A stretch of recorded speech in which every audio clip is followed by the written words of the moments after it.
قرار بود محرومیت هیجانی، یکی از تله‌هایی که معمولاً با تله ایثار همراه هست، آشنا بشیم. طرحواره‌ای که فرد با این طرحواره پیش میره و فکر میکنه دوست داشتنی نیست، قرار نیست کسی ازش حمایت بکنه، قرار نیست مورد پذیرش جامعه قرار بگیره و روابطی که برقرار میکنه همیشه سرد، بیروح، بی‌عاطفه است.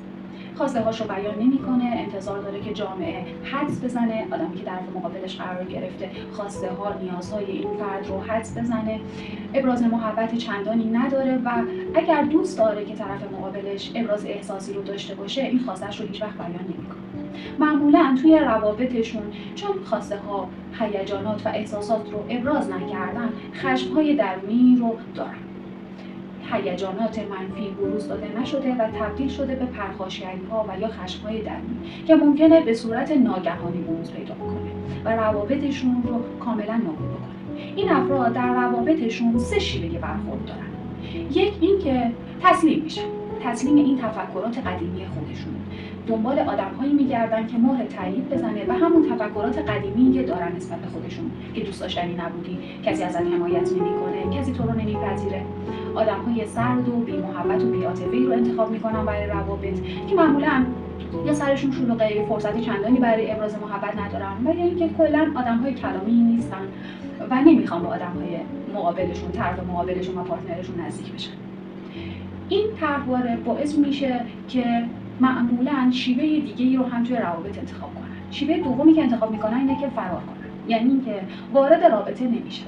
اگر وارد رابطه‌ای بشن و طرف مقابلشون ابراز احساس بیشتری داشته باشه، ابراز محبت بیشتری داشته باشه، از اون رابطه به سرعت فرار میکنن و خارج میشن.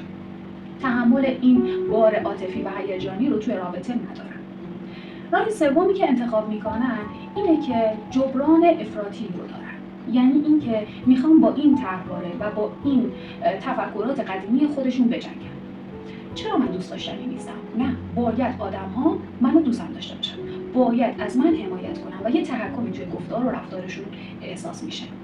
توی جبران افراطی که دارن به این نحوه که تبدیل به یک شخصیت خودشیفته و پرتوقع توی رابطه میشن و این هم باعث ایجاد فاصله عاطفی و روانی بین فرد و طرف مقابلش خواهد بود. در هر صورت وقتی با طرحواره وارد رابطه میشه و همراه با این تله محرومیت هیجانی وارد رابطه میشه، روابطش نهایتاً به شکست منجر میشه. بنابراین بهترین راهی که ممکن هست اینه که دنبال رهایی از این تله و طرحواره باشن.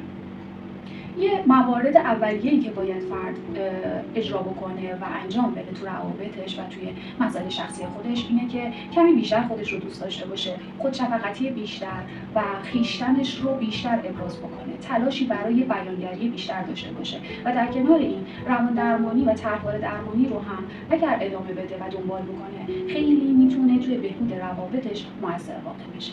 ممنون از اینکه به فکر سلامت روان خودتون بودید.